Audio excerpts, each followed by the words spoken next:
bacain cerita tentang Jajang Laut Bercerita. Aku udah sering bacain sih, tapi untuk waktu kamu bobok, jadi setidaknya kali ini aku bakal bacain alur cerita dari buku ini, Laut Bercerita. Buku ini dimulai tentang seorang mahasiswa yang jelas namanya Laut ya, namanya itu Biru Laut Wibisana. Dia ini tinggal bareng sama ayahnya, ibunya, sama adiknya juga. Nah, ini kan kita ngambil latar belakangnya itu waktu sekitar tahun 1998 gitulah ya. Jadi waktu zamannya Orde Baru. Soalnya buku Laut Bercerita ini ngambil latar waktu zaman Orde Baru. Makanya itu. Jadi buku ini kita mulai dengan prolognya yang itu iconic words-nya, yaitu yang ini, matilah engkau mati, kau akan lahir berkali-kali.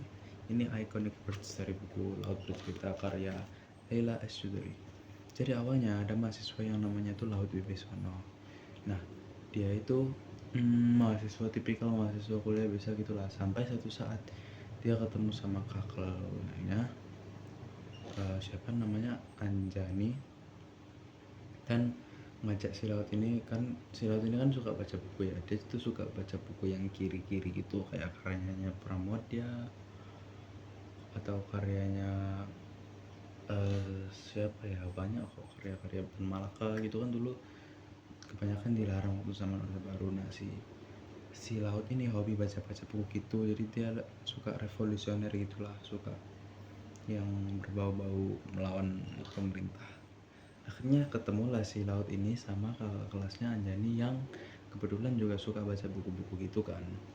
Akhirnya mereka ini ngerencanain reformasi, terus bikin suatu pasukan atau kelompok gitu buat melawan ketidakadilan yang ada di Indonesia waktu zamannya Soeharto, waktu periode baru. Jadi mereka ini kumpul, akhirnya terbentuklah itu sebuah gerakan Wirasena yang isinya tuh aktivis-aktivis yang melakukan demo atau melakukan perlawanan terhadap pemerintahan yang kacau pada masa Orde Baru itu. Pokoknya waktu Orde Baru tuh kacau banget sayang. Pemerintahannya udah anarkis semua, kalau nggak nurut dibunuh, diculik, macem-macem lah pokoknya. Begitu ekonominya hancur banget waktu itu. Akhirnya mereka nih mahasiswa ini kan berkumpul tuh buat menyuarakan aspirasi mereka gitu.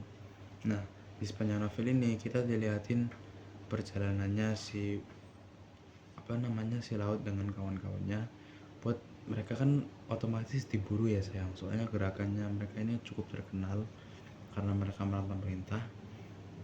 Jadi kita di sini tuh ngikutin perjalanannya Laut. Dia itu pindah-pindah mulai dari Pulau Jawa, pindah lagi ke Sumatera, ke Sulawesi, ke macam-macam tempat. Bahkan ada satu toko tuh pindah, pernah ngekos di Tandes sayang, di Manukan. Beneran sumpah, pernah ngekos di Manukan sini, Surabaya, buat kabur dari dari tentara-tentara gitu. Nah, mereka ini diburu sama aparat, sama tentara, dengan alasan membahayakan negara. Padahal mereka ini justru yang memperjuangkan negara loh. Akhirnya mereka kan kabur-kabur ya, sampai si Laut ini jarang pulang, jarang di kampus, soalnya mereka fokus kabur gitu. Dan ada beberapa momen dimana mereka itu ketangkap gitu ya kan, sama aparat. Di situ tuh mereka disiksa sayang. Dan asal kamu tahu, sisanya tuh kayak disuruh tidur di es batu, dipukulin, macam-macam lah pokoknya.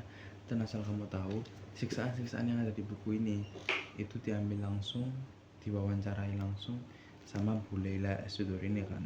Nah, Bu Leila ini wawancarai langsung korban-korban 1998 yang dulu itu pernah disiksa, pernah ditangkap sama aparat. Jadi aktivis-aktivis itu dikumpulin semua sama Bu Leila, tanyain satu persatu, dikumpulin data-datanya yang pasti, mana yang pernah dialami dulu itu dikumpulin semuanya, diulik-ulik dan dijadiin di dalam satu buku Laut Bercerita.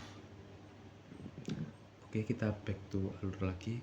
Alurnya tadi kan sampai Laut kejar-kejaran itu ya, gara-gara dia berusaha demo, berusaha ngaspirasiin suara rakyat. Terus akhirnya Laut di beberapa momen tuh ketangkap dan ya dia disiksa, terus dibebasin gitu kan.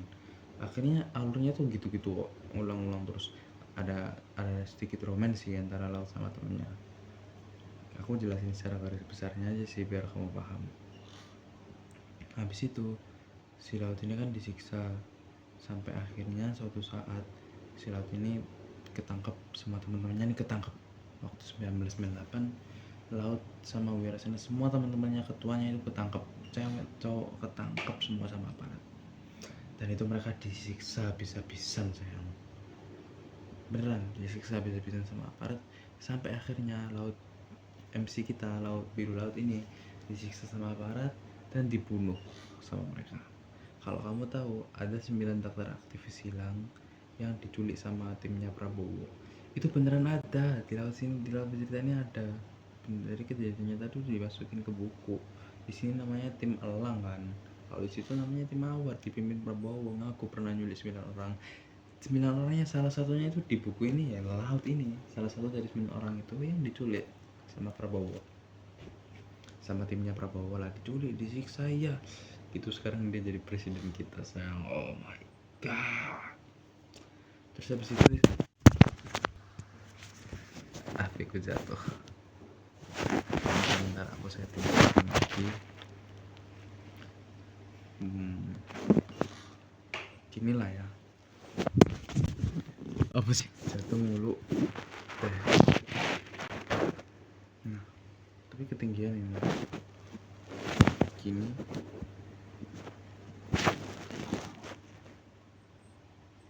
Gini deh. Nah habis itu akhirnya Laut,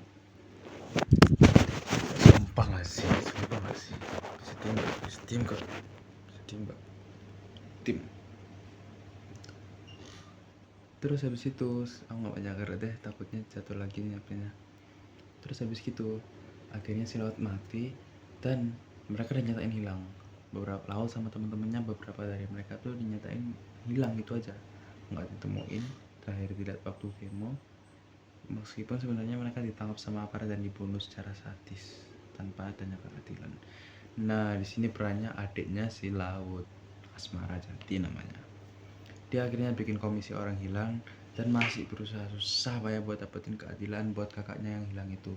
Dia berjuang di media sana sini, bikin forum, bikin kerjasama sama orang-orang tua yang kehilangan anaknya juga waktu demo. Sampai sekarang nggak ada kejelasan dari pemerintah. Iya, nggak nemu itu nasibnya mereka gimana. Sampai sekarang aksi Kamisan tuh masih digelar loh sayang. Aksi Kamisan tuh aksi di Jakarta sana yang ngehormatin, menyuarakan kalau ada orang-orang yang hilang dan mereka masih belum balik gara-gara kebobrokan negaranya sendiri. Aktivis-aktivis yang hilang, yang diculik, nggak tahu nasibnya mereka gimana. Salah satunya ya Wiji Tukul gitu kan, yang populer banget tuh. Dan ya sampai sekarang nggak ada kejelasan, nggak tahu mereka kemana. Mati nggak tahu, kalau mati pun nggak tahu mayatnya di mana, karena pemerintah kita ini nggak ngasih kejelasan apa-apa. Akhirnya ending ceritanya ya si Asmara ini kosong, dia nggak nemuin apa-apa. Cuma setidaknya ada beberapa implikasi lah kalau si Asmara ini udah udah nyimpulin kalau Laut ini pasti mati, nggak mungkin masih hidup. Akhirnya mereka itu kayak ngasih bunga-bunga gitulah ke Laut, kayak ngasih karangan bunga ke Laut gitu loh. Terus akhirnya end of story-nya sampai sekarang ini masih nggak tahu kemana nasib 9 aktivis, nggak ada yang tahu. Selain mereka sendiri yang meninggal nggak ada yang tahu. Mungkin ada yang tahu aparat-aparat gitu, tapi masa sih mereka bilang ke rakyat. Jadi intinya gitu, ini kisahnya emang ceritain seberapa tragisnya kejadian 1998 dulu. Bukan cuma rasisme, ras Tionghoa. Kalau kamu tahu pengembangan Jatiburi itu kan banyak, kacau banget, lebih parah lagi. Udah ada rasisme gitu, ada aktivis yang hilang diculik, ekonominya kacau, semuanya mahal, sampai akhirnya Soeharto turun tahta itu kan. Terus akhirnya ya udah deh, Orde Baru itu beneran nightmare, sumpah itu nightmare, mimpi buruk. Untung kita nggak lahir di zaman itu. Tapi katanya di Surabaya aman-aman aja, cuma emang banyak demo kok. Paling kacau titik baliknya, titik puncaknya demo dan kekacauan itu kan ada di Jakarta, paling kacau. Nah jadi sekian kayak gitu deh Laut bercerita. Kalau kita lihat di sini, kita ada 3 bagian dari Laut Bercerita. Yang pertama ada Jakarta, Maret 1998. Di sebuah senja di sebuah rumah susun di Jakarta, mahasiswa bernama Biru Laut disergap 4 lelaki tak dikenal. Siapa mereka? Jelas aparat. Bersama kawan-kawannya Daniel Tumbuhan, Sunu Yantoro, Alex Perazon, dia dibawa ke sebuah tempat yang tak dikenal. Oh iya, tahu nggak kenapa meski Laut kabur berkali-kali kemana-mana, pasti aja ketemu, pasti aja ditemuin sama aparat. Karena ada satu temennya mereka yang impostor. Satu temennya, satu circle-nya di kuliah ini ada yang aparat, ada yang impostor. Dia nyepuin kemana ke laut pergi, kemana teman-temannya cepuin. Jadinya ketahuan terus deh, sampai akhirnya ketangkap sih. Tapi nggak bakal sebut nama. Berbulan-bulan mereka disekap, diinterogasi, dipukul, ditendang, digantung, disetrum agar bersedia menjawab satu pertanyaan penting.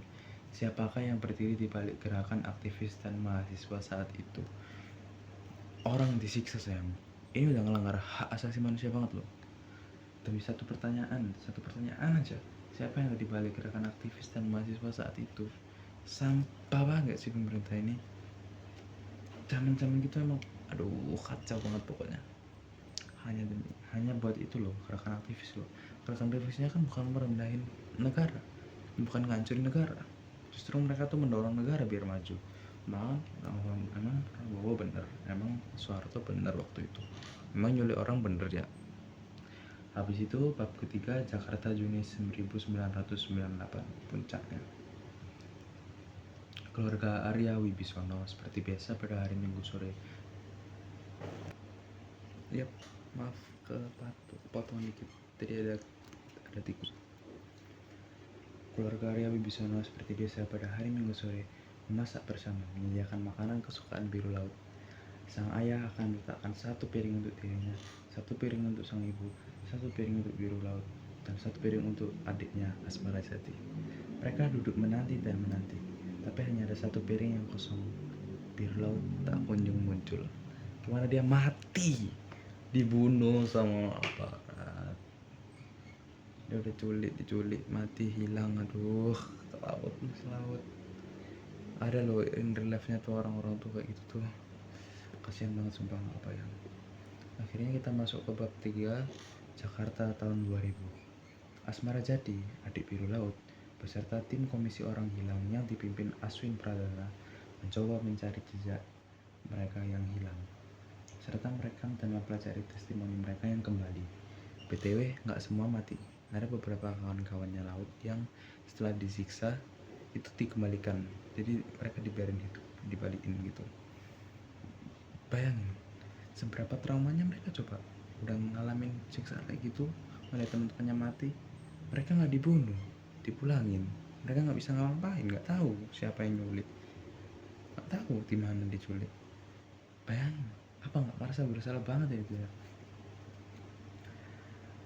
Anjani, kekasih laut. BTW Anjani kekasih laut ini pacarnya ini, dia ditinggal laut sayang. Dia sendirian, dia nggak culik, ditinggal sama laut mati.